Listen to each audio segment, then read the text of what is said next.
Good morning everyone. First of all, welcome to all of you in today's video. Today's video is special for class 7 and this is the second video of chapter 4. Chapter 4 divided into two categories, session A and session B. Here is session A. This video is very special for the class 7 and for other students. So, without waste of time, we start today's video.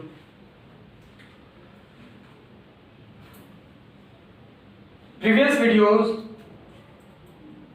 we learned about the heat flow and temperature. This is the same topic, but here is some different topic under the heat flow and temperature. आज हम बात करेंगे scales of temperature using a laboratory thermometer, using a clinical thermometer, amount of heat, unit of heat. ये scale of temperature जो है ये using a laboratory thermometer और using a clinical thermometer, ये दोनों इसके अंदर है, ठीक है। एंड आपका जो है ये सेकेंड पॉइंट है, सॉरी ये आपका जो है ये सेकेंड पॉइंट है। This is your second point, amount of heat. इसके अंदर है unit of heat, heat capacity, ऊष्मा का जो प्रभाव है ना, ऊष्मा की क्षमता। और चौथा पॉइंट है formula for measuring the amount of heat. तो चलिए without waste of time we start and we start the videos by the book. So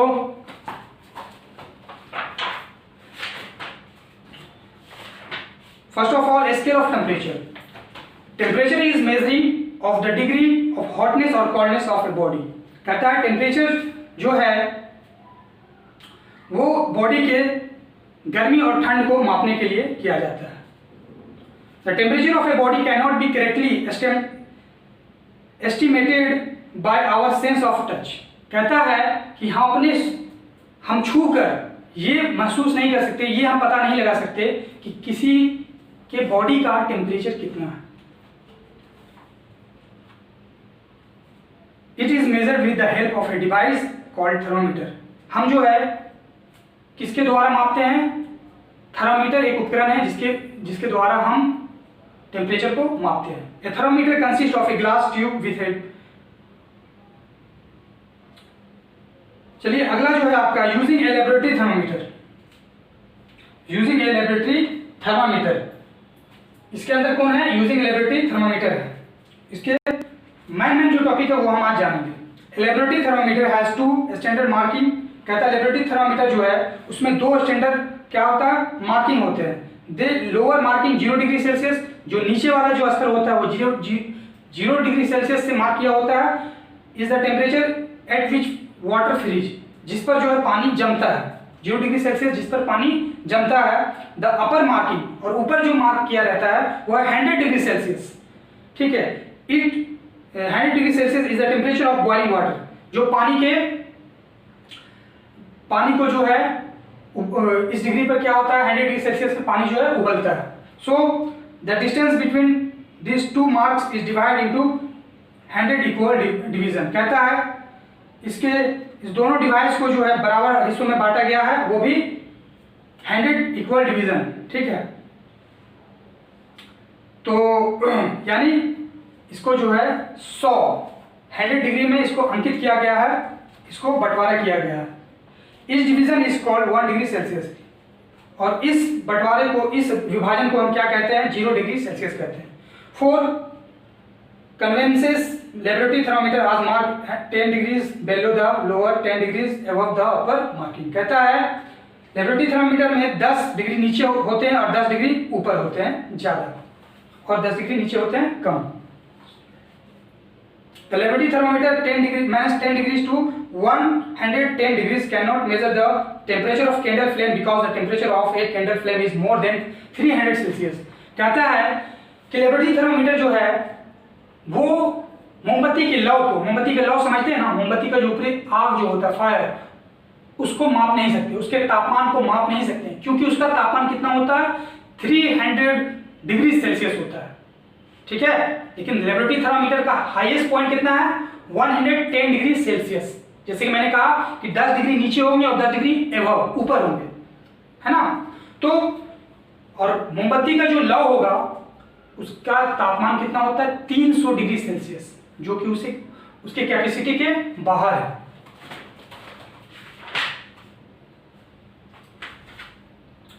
कहता है scientist sometimes we another matrix temperature scale Kelvin scale. कहता है scientist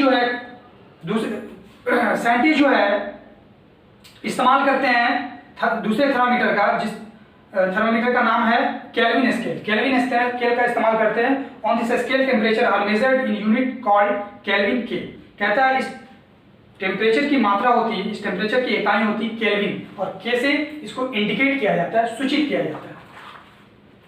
To convert Celsius degree to Kelvin degrees, you simply add 273 to the Celsius temperature। कहता है kelvin degree को Celsius degree में को मापने के लिए बस उसमें क्या करना पड़ता है 273 जो है 273 डिग्री सेल्सियस क्या करते हैं उसको हम ऐड कर देते हैं। अब इसको इस तरह से समझेंगे। For example on the Kelvin scale water freeze at 273 degree Kelvin. कहता है जैसे कि हम जानते हैं कि पानी जो है 0 डिग्री सेल्सियस पे फ्रीज हो जाता है, जम जाता है। लेकिन केल्विन में क्या होता है, केल्विन में पानी कैसे, केल्विन में जो है पानी कितने डिग्री सेल्सियस पे जमता है 273 डिग्री सेल्सियस। तो हम कह सकते हैं कि 0 डिग्री सेल्सियस है ना, सेल्सियस 0 डिग्री बराबर है ना सेल्सियस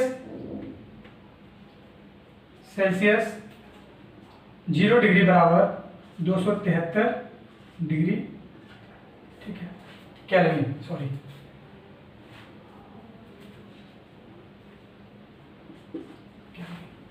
ठीक है, यानी इसके बराबर ये है, ये दोनों क्या है बराबर है, समझ में आया। केल्विन में 273 0 के बराबर होता है। Water boil 373 0 Kelvin. पानी जो है जैसे कि हम जानते हैं कि 100 डिग्री सेल्सियस पर पानी क्या होता है खौलता है, ठीक है, एम आई राइट। लेकिन केल्विन में क्या होता है 373 डिग्री सेल्सियस पे पानी खौलता है, 373 डिग्री। तो ये क्लियर हो गया कि 273 का मान कितना होता है 0 होता है, 273 का मान कितना होता है 0 होता है, ठीक है, शून्य। क्योंकि पानी कितना पे खौलता है 100 डिग्री सेल्सियस पे पानी खोलना बॉइलिंग होना स्टार्ट हो जाता है। तो हम कह सकते हैं कि 273 कितना है 0 है, और 0 में अगर हम 100 जोड़ दें तो कितना हो जाएगा 373, है ना। तो कितना हो जाएगा 373। तो ये चीज आप समझ गए होंगे, और इसको एब्सोल्युटली 0 भी कहते हैं। कहता है clinical thermometer is the thermometer which is used to measure the temperature of human body. कहता है क्लिनिकल थर्मामीटर में जो है मनुष्य के शरीर का जो है तापमान मापा जाता है। It can measure only short range of temperature from the 35 degree Celsius to 42 degree Celsius, यानी 35 डिग्री टू 42 डिग्री सेल्सियस तक इसमें जो है लास्ट रहता है। यानी सबसे लोएस्ट कितना होगा 35 और सबसे हाईएस्ट कितना होगा 42 डिग्री सेल्सियस, ठीक है। थर्मामीटर में जो है नंबर सबसे कम कितना रहता है 35 डिग्री सेल्सियस, और हाईएस्ट कितना रहता है 42 यानी 42 डिग्री सेल्सियस। अब इतना ही क्यों रहता है चलिए इसको भी हम बताते हैं आपको। It is actually graduated because the temperature of human body does not very beyond this limiteds. कहता है मनुष्य के शरीर का जो तापमान इस नंबर को पार नहीं कर सकता, इस लिमिट को पार नहीं कर सकता है। The temperature of normal human body is 36.9 degree Celsius. कहता है एक साधारण मनुष्य के शरीर का तापमान 36 यानी 36.9 डिग्री सेल्सियस यानी 37 डिग्री सेल्सियस होता है। एक साधारण मनुष्य के शरीर का तापमान कितना होगा 37 डिग्री सेल्सियस, और एक्यूरेट कितना होगा 36.9 डिग्री सेल्सियस, ठीक है। और थर्मामीटर जो होते हैं, क्लिनिक थर्मामीटर जो होते हैं, उनमें कितना रहता है, लोएस्ट नंबर कितने होते हैं, 35 degree Celsius to 42 degree Celsius, यानी उसी के दरमियान उसका तापमान होगा, ठीक है, समझ में आ गया। अगर उससे ज्यादा होता है तो फिर समझ लीजिए उनको फीवर है ना, किसी और तरह की जो है डिजीज है, या किसी और तरह की इलनेस है। सो यहाँ पे क्लियर हो गया। यहाँ पे अगर आपसे कोई पूछे कि एक सामान्य मनुष्य के शरीर का तापमान कितना होता है, तो आप कहेंगे 36.9 डिग्री सेल्सियस, या आप कह सकते हैं 37 degree Celsius. Using a clinical thermometer, तो यहाँ पे समझ गए इस चीज को।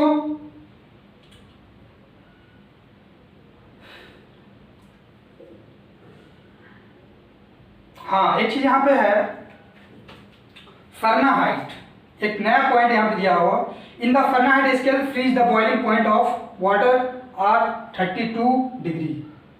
कहता है एक फारेनहाइट में जो है पानी जो है, फारेनहाइट, ठीक है, सॉरी बहुत ऐसे देश हैं, कहता है but some countries such as United State America, ठीक है, अमेरिका ऐसे देश जो है वहाँ पे डिग्री सेल्सियस का इस्तेमाल नहीं किया जाता है, बल्कि वहाँ फारेनहाइट का इस्तेमाल किया जाता है। फारेनहाइट स्केल का इस्तेमाल किया जाता है तापमान को मापने के लिए। यहाँ पे जो है फारेनहाइट में जो है, फारेनहाइट स्केल में क्या होता है, फ्रीजिंग एंड बॉइलिंग, यानी क्वथनांक और गलनांक, इसको हिंदी में शुद्ध हिंदी में कहते हैं क्वथनांक एंड गलनांक, ठीक है। क्वथनांक कहते हैं जमने को और गलनांक कहते हैं पिघलने को। सो इसका जो पॉइंट होता है, यानी पानी का जमने का पॉइंट होता है 32 degree and 212 degree which correspond to 0 degree Celsius and 100 degree Celsius respectively on the Celsius scale. कहता है जैसे कि दूसरे शब्दों में कहा जाए, other words 100 units of temperature on Celsius scale are equal to 180 units of temperature on a Fahrenheit. कहता है जैसे कि दूसरे शब्दों में कहा जाए तो 100 सेल्सियस डिग्री, 100 डिग्री सेल्सियस बराबर फारेनहाइट में कितना हो जाएगा, 180, यानी 80 ज्यादा होगा। फारेनहाइट में कितना होगा, 80 ज्यादा होगा, ठीक है। आपको जैसे कि मैंने कहा कि पानी जो है 100 डिग्री सेल्सियस पे बॉइलिंग होता है, लेकिन फारेनहाइट में क्या होगा, वहां पे 80 प्लस हो जाएगा, 180, यानी वहां पे पानी कितना डिग्री सेल्सियस पे खोलेगा, 180 पे। जैसा कि मैंने यहाँ पे कहा था आपको कि केल्विन, जिसको के से इंडिकेट किया जाता है, यहाँ पे क्या होता है, इसका 273 जीरो के बराबर होता है। 273 पे पानी जमता है केल्विन में, ठीक है, 273 पे पानी जमता है, यानी 273 जो है वो जीरो के बराबर है। 273 किसके बराबर है, जीरो के बराबर है। तो उसी तरह से फारेनहाइट में, फारेनहाइट क्या है, ये दूसरे देश में यूज होने वाला थर्मामीटर है, तापमान जिसको कहते हैं, तापमान स्केल है। यहाँ पे 100 डिग्री सेल्सियस, 100 डिग्री सेल्सियस बराबर होता है 180, यानी 80 बढ़ जाता है। तो क्लियर हो गया ये आपका। अब आपका है amount of heat, amount of heat number second, amount of heat. देखिए उष्मा का मात्रा 3 चीजों पर निर्भर करता है, मास ऑफ ऑब्जेक्ट, वस्तुओं के द्रव्यमान पे, ठीक है, और वस्तुओं के change in the temperature of the object, वस्तुओं के तापमान पे, है ना, वस्तुओं के तापमान में परिवर्तन के कारण जो है हो सकता है nature of the matrix of the object. कहता है वस्तुओं की सामग्री का, यानी प्राकृतिक वस्तुओं की सामग्री पे भी डिपेंड करता है। एक होता है मैन-मेड थिंग्स, एक होता है नेचुरल थिंग्स, उस पर भी डिपेंड करता है। यूनिट ऑफ हीट, अब है अगला उसी में जो है अमाउंट ऑफ हीट के अंडर है unit of heat. Unit of heat में क्या है, the commonly use of measuring amount of heat is calories. कहता है आमतौर पर जो है आमतौर पर जो है उष्मा को जो है हम कैलोरीज से मापते हैं। आमतौर पर जो है हम उष्मा को किससे मापते हैं, कैलोरीज से मापते हैं। तो 1 calories is the amount of heat required to the rise the temperature of 1 gram of water 1 degree Celsius. कहता है कि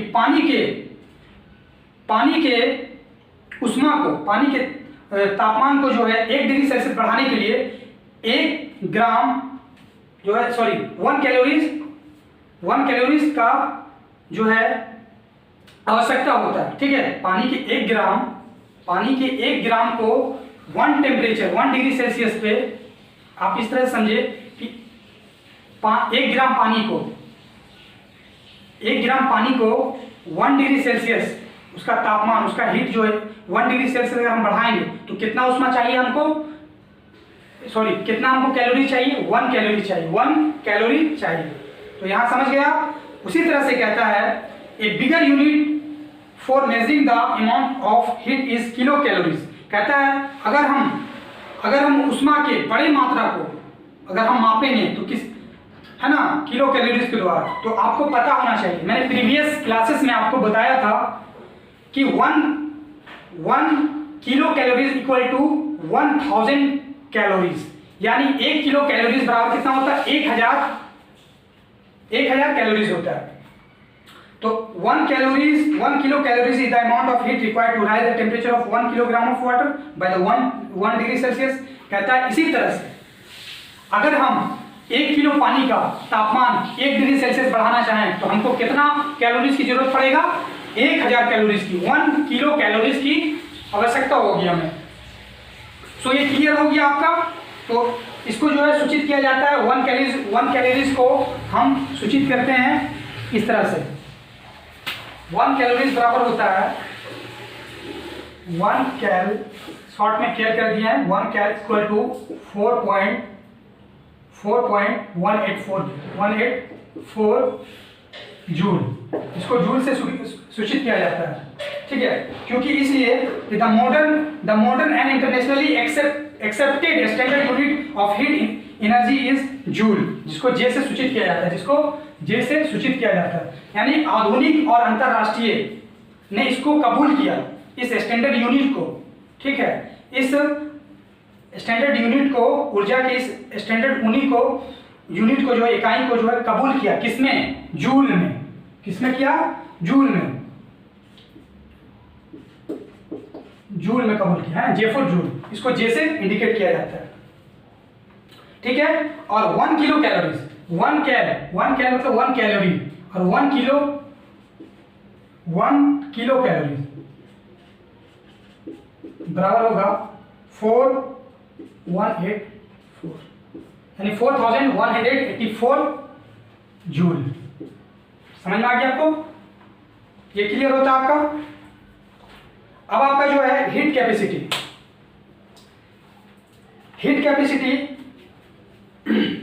में आपका एक एक्टिविटी दिया है, कहता है take 2 beakers of equal size.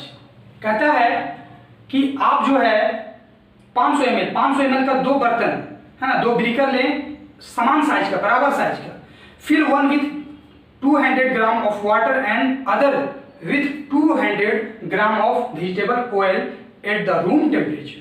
कहता है रूम के तापमान पे जो है आप दोनों में जो है 200 ग्राम पानी, और एक में 200 ग्राम पानी और एक में जो है 200 ग्राम वनस्पति तेल भरें, तेल कोई भी हो, उसको जो है आप 200 ml भर दें। 500 ml में 500 ml का ग्लास लें या ब्रीकर लें, उसमें 200 ml पानी भरें, एक में 200 ml तेल भरें रूम के तापमान पर, ठीक है। और heat both beakers with a spirit lamp for the same time. Spirit lamp जो है आपके पास होगा नहीं, वो लेबोरेटरी में होता है, वो प्रयोगशाला में होता है, वो वहां पे क्या करें, उसको गर्म करें, दोनों को एक समय पे दोनों को जो है गर्म करें। Let it be for 5 minute, 5 minute के लिए इसे छोड़ दें। Record the rise in temperature of each with head thermometer. उसके बाद जो है थर्मामीटर के द्वारा इसका टेम्परेचर अंकित करें कि कितना इसका टेम्परेचर होता है। वी सी दैट, हम लोग देखते हैं कि the temperature of oil increases more. हम देखते हैं कि तेल का जो है तापमान क्या होता है, बढ़ जाता है। It means oil requires less amount of heat to rise its temperature by 1 degree Celsius than water। कहता है पानी के मुकाबले जो है तेल कम ऊष्मा अवशोषित करता है ना। Therefore इसीलिए its heat capacity of oil is the less than the water। पानी के मुकाबले में तेल का कम क्षमता होता है ना, ऊष्मा अवशोषित करने का कम क्षमता होता है, ये जल्दी गर्म हो जाते हैं। सो ये क्लियर हो गया। अब आपका जो है वो है formula of measuring the amount of heat. ये हीट कैपेसिटी भी हो गया आपका। अब आपका formula for measuring the amount of heat, तो फॉर्मूला में हमने यहाँ पे दिया है कि कैसे जो है किसी भी वस्तु की क्वांटिटी, किसी भी वस्तु की मात्रा को मापने के लिए यहाँ पे एक फॉर्मूला दिया है QM क्वांटिटी। क्वांटिटी बराबर मास स्पेसिफिक हीट है ना, T बराबर टेम्परेचर है ना, इस सबको मल्टीप्लिकेशन कर देना, M multiplication S multiplication T। M बराबर क्या होता है, मास ऑफ ऑब्जेक्ट, वस्तुओं का भार। S बराबर होता है स्पेसिफिक ऑफ द ऑब्जेक्ट, यानी वस्तुओं का उष्मा, ठीक है, वस्तुओं का गुप्तीय उष्मा। Change in temperature, change in temperature यानी उसके तापमान में बदलाव। तो चलिए इन चीजों पे है दिया हुआ।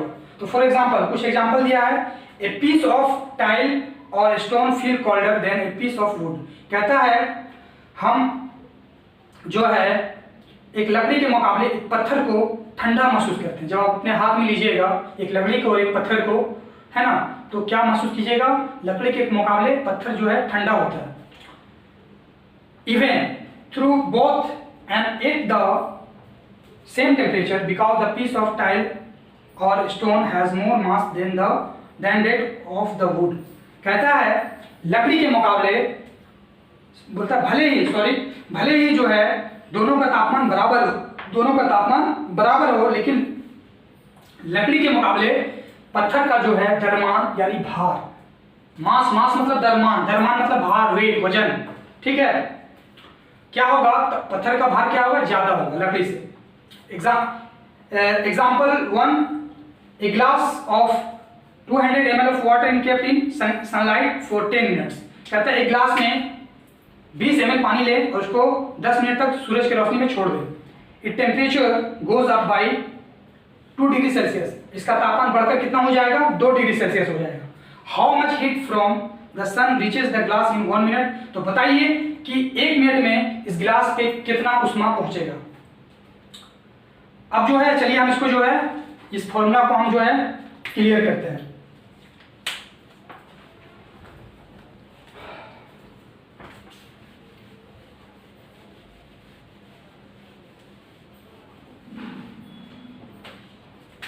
तो यहां पे है,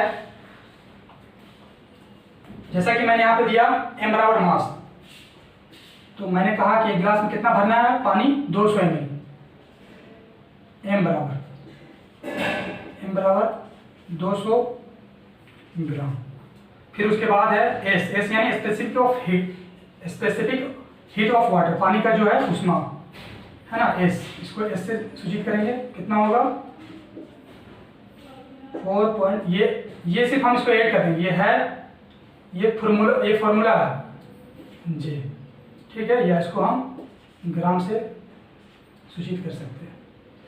उसके बाद है T फॉर टेम्परेचर। कितना हुआ था, 2 डिग्री सेल्सियस बढ़ गया था ना, सूरज की रोशनी पर हमने रखा तो 2 डिग्री सेल्सियस बढ़ा। अब जो है सबको मल्टीप्लिकेशन कर देना, है ना, जैसे कि मैंने यहाँ पे लिखा है, जैसे कि यहाँ पे मैंने लिख दिया है ना। अब ये यहाँ पे लागू हो जाएगा, ठीक है। तो 200 मल्टीप्लिकेशन 4.18 और मल्टीप्लिकेशन 2 खाली कर देंगे यहाँ पे, ठीक है। सबको जब जोड़ेंगे तो कितना आएगा, टोटल आपका आ जाएगा यहाँ पे 1672 आएगा, 1672 याद कर सकते हैं जूल, ठीक है। अब इसको कितना टाइम लिया था, 10 मिनट, तो 10 मिनट से डिवाइड कर देंगे, 1672 को 10 से हम डिवाइड करेंगे तो कितना आ जाएगा यहाँ पे 167.2 जूल। इसको आप कर सकते हैं, है ना, इसको भागा भी दे सकते हैं इस तरह से, 10 कर दें तो 1672, इसको लिख दें। इसके बाद है 10 एकम 10 कट गया, 6 यहाँ उतरा, उसके बाद ये 7 उतार देंगे, 10 है 60 कट गया, 7 यहाँ उतर जाएगा, 2 यहाँ उतरेगा, ठीक है, 2 यहाँ उतरेगा। उसके बाद हो गया 10 7 70 कट गया, 2 यहाँ उतरा, तो यहाँ पे पॉइंट देके इसको 2 उतार देंगे। क्लियर हो गया आपका जी, है ना, इसी तरह से। तो ये आज का आपका जो है सेशन यही रहा। अगर आपको फिर भी कहीं पे कुछ समझ में नहीं आया तो आप व्हाट्सएप पे या यूट्यूब पे कमेंट कर सकते हैं। आज के लिए आपके लिए इतना ही। और आज जो है आपका ये चैप्टर 4 का सेक्शन 1 कंप्लीट हो गया, 2 वीडियो में कंप्लीट हो गया। फिर हम मिलेंगे चैप्टर 4 के बी नंबर में, सेक्शन बी में मिलेंगे। आज के लिए इतना ही काफी, फिर मिलेंगे अगले वीडियो में। जाने से पहले हम इतना ही कहेंगे कि पिछली वीडियो में यानी प्रीवियस वीडियो में मैंने जो भी HW आपको दिया था वो आप उसको पूरा कंप्लीट करें, क्योंकि लॉकडाउन जो है अभी खुलने वाला नहीं, और लॉकडाउन जब तक नहीं खुलेगा तब तक स्कूल भी नहीं खुलेगा। तो आप अपना काम जो है सही ढंग से करें। आज के लिए इतना ही काफी, फिर मिलेंगे अगले वीडियो में। तब तक अपना ख्याल रखें। Take care and bye.